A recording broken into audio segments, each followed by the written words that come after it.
Magandang umaga po sa ating lahat, mga ginigiliw, mga minamahal ng Panginoon. May pag-asa po sa Panginoon. Ang ibabahagi ko po sa inyo sa umagang ito, mga ginigiliw, ay ang walang humpay na panalangin. No? Ang sabi niya po dito sa Lucas 18, no? Ito ay patungkol sa isang talinhaga na ibinigay ng ating Panginoong Hesukristo, mga ginigiliw, na kung saan isinalaysay niya po ang isang talinhaga upang ituro sa kanila na dapat palagi silang manalangin, at ito ang walang humpay na panalangin, mga ginigiliw, no?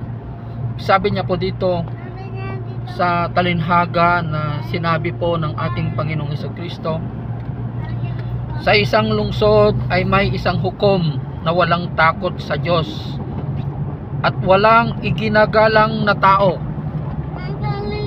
Sa lungsod ding iyon ay may isang byuda. Lagi siyang pumupunta sa hukom at sinasabi, bigyan po ninyo ako ng katarungan sa aking usapin. Tinanggihan siya ng hukom sa loob ng mahabang panahon, ngunit nang magtagal ay sinabi ng hukom sa sarili, kahit ako'y walang takot sa Diyos at walang iginagalang na tao, ibibigay ko na ang katarungang hinihingi ng biyudang ito, sapagkat lagi niya akong ginagambala at baka mainis pa ako sa kapupunta niya rito. At nagpatuloy ang Panginoon, pakinggan ninyo ang sabi ng masamang hukom na iyon. Ngayon ipagkakait kaya ng Diyos ang katarungan sa kanyang mga hinirang na dumaraing sa kanya araw-araw, gabi-gabi. Sila kaya'y paghihintayin niya ng matagal. Sinasabi ko sa inyo, agad niyang ibibigay sa kanila ang katarungan. Ngunit sa pagbabalik ng tao, may daratnan pa kaya siyang mga taong may pananampalataya? Sabi po ng salita ng Panginoon, mga ginigiliw. Nagbigay ng isang talinhaga ang ating Panginoong Hesukristo patungkol po sa isang byuda na humihingi po ng patungkol po sa katarungan na palagi niya pong hinihiling sa isang hukom, mga ginigiliw, na ang hukom na ito, mga ginigiliw, ay wala siyang takot, no? Kaya sinabi niya, bigyan po ninyo ako ng katarungan sa aking usapin. Ngunit tinanggihan siya ng hukom ng mahabang panahon, mga ginigiliw, at ang hukom na ito ay walang takot sa Diyos at walang iginagalang. Ngunit dumating ang tagpo, ang panahon na ang hukom na ito, mga ginigiliw, no? Ang sabi niya po dito,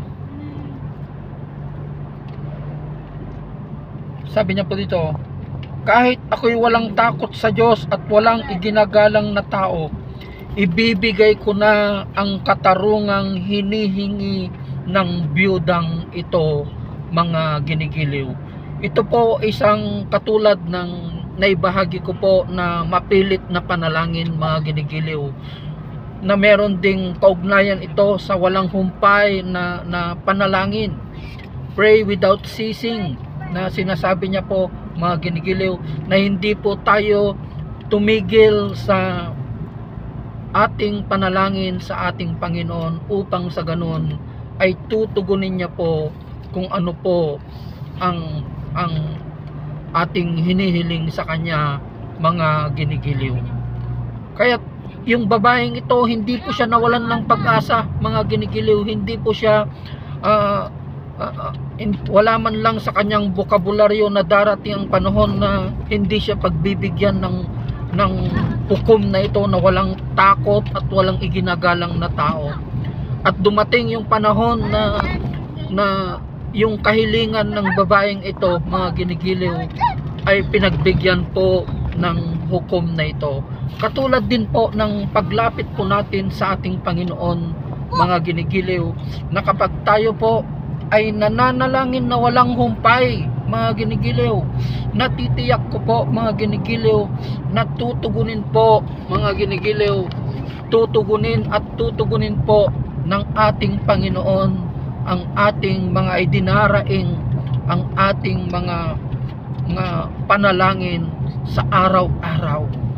Kaya napakahalaga ang panalangin po, mga ginigiliw, dahil ito po ay isang pakikipagtagpo, ito po ay isang pakikipag-ugnay sa ating Panginoon, mga ginigiliw, upang magkaroon po tayo ng ugnayan, relasyon, mga ginigiliw. Kaya paano po tutugunin ng ating Panginoon ang ating mga hinihiling, mga ginigiliw, ang ating mga panalangin, kung lalapit lamang po tayo sa Kanya kung meron po tayong kailangan, mga ginigiliw. Ang gusto ng Panginoon, mga ginigiliw, ang gusto niya po ay lalapit po tayo na may pagpapakumbaba, mga ginigiliw, na palagi po tayong lalapit at makikipag-usap sa Kanya. Katulad din ng relasyon ng isang anak at isang magulang, relasyon ng mag-asawa, na dapat meron pong ugnayan araw-araw, meron pong pakikipag-usap araw-araw, mga ginigiliw, no? Ang sabi niya po dito sa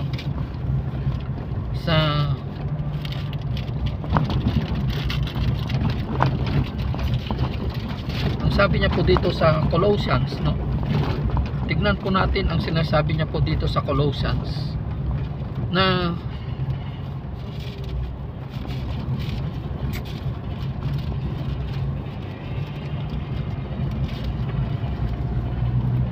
sabi niya po dito sa Colossians, mga ginigiliw, maging matyaga kayo sa panalangin, laging handa at nagpapasalamat sa Diyos.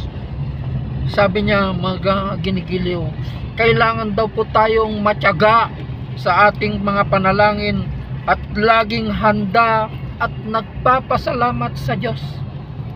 Diba? Kaya nga, before we open our eyes in the morning, no, bago po natin buksan ang ating mata sa umaga, no, ang dapat nating sambitin, mga ginigiliw, sasambitin natin ang ating pasasalamat dahil binigyan ulit tayo ng buhay at lakas ng Diyos, mga ginigiliw.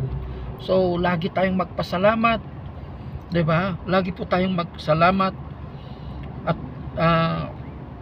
lagi tayong manalangin before we open our eyes in the morning, and before we close our eyes in the evening, no? Magpasalamat po tayo sa mga magagandang bagay na ginagawa po ng ating Panginoon sa ating pamumuhay, mga ginigiliw. Meron din po siyang sinabi dito sa Thessalonians, no? Ang sabi niya po dito sa Thessalonians,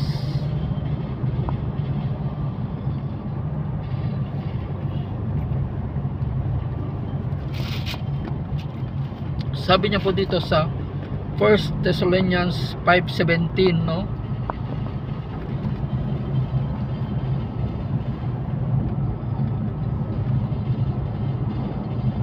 Palagi kayong manalangin.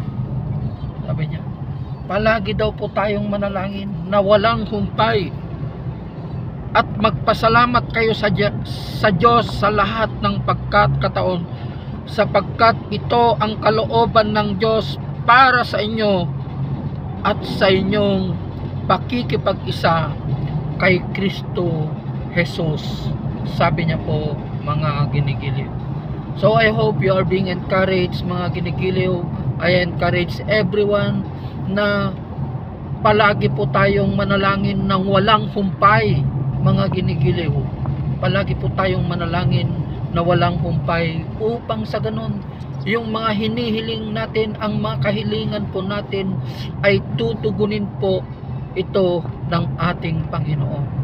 Na manalangin po tayo ayon lamang sa kanyang kagustuhan at ang kanyang kalooban, mga ginigiliw. Maraming salamat po sa patuloy nyo pong pakikinig sa gawain na ito ng Panginoon, mga ginigiliw, at sa lahat po ng kapwa ko kapulisan sa buong Pilipinas, at sa lahat po ng tumatangkilik ng gawain na ito ng Panginoon, hindi lang po sa bansang Pilipinas kundi sa buong mundo, mga ginigiliw.